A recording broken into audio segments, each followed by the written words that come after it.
22ನೇ ಪ್ರಶ್ನೆ, ಭಾರತದ ಪ್ರಮುಖ ರಾಷ್ಟ್ರೀಯ ಉದ್ಯಾನವನಗಳನ್ನು ಪಟ್ಟಿ ಮಾಡಿ ಅಂತ ಕೇಳಿದ್ದಾರೆ.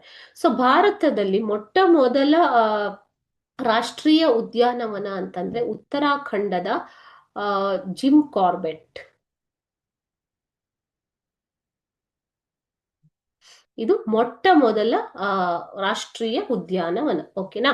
ಸೊ ಇತರ ಪ್ರಮುಖ ರಾಷ್ಟ್ರೀಯ ಉದ್ಯಾನವನಗಳು ಯಾವುದು ಅಂದ್ರೆ, ಒಂದನೇದು ಕಾಜಿರಂಗ ರಾಷ್ಟ್ರೀಯ ಉದ್ಯಾನವನ ಆಸಾಂ, ಎರಡನೆಯದು ಸುಂದರ್ಬನ್ ರಾಷ್ಟ್ರೀಯ ಉದ್ಯಾನವನ ಪಶ್ಚಿಮ ಬಂಗಾಳ, ಮೂರನೆಯದು ಹಜಾರಿಬಾಗ್ ರಾಷ್ಟ್ರೀಯ ಉದ್ಯಾನವನ ಜಾರ್ಖಂಡ್, ನಾಲ್ಕನೆಯದು ಗಿರ್ ರಾಷ್ಟ್ರೀಯ ಉದ್ಯಾನವನ ಗುಜರಾತ್, ಐದನೆಯದು ಕನ್ಹಾ ರಾಷ್ಟ್ರೀಯ ಉದ್ಯಾನವನ ಮಧ್ಯಪ್ರದೇಶ ಮತ್ತು ಆರನೆಯದಾಗಿ ತಡೋಬಾ ರಾಷ್ಟ್ರೀಯ ಉದ್ಯಾನವನ ಮಹಾರಾಷ್ಟ್ರ. ಇವು ಭಾರತದ ಪ್ರಮುಖ ರಾಷ್ಟ್ರೀಯ ಉದ್ಯಾನವನಗಳು.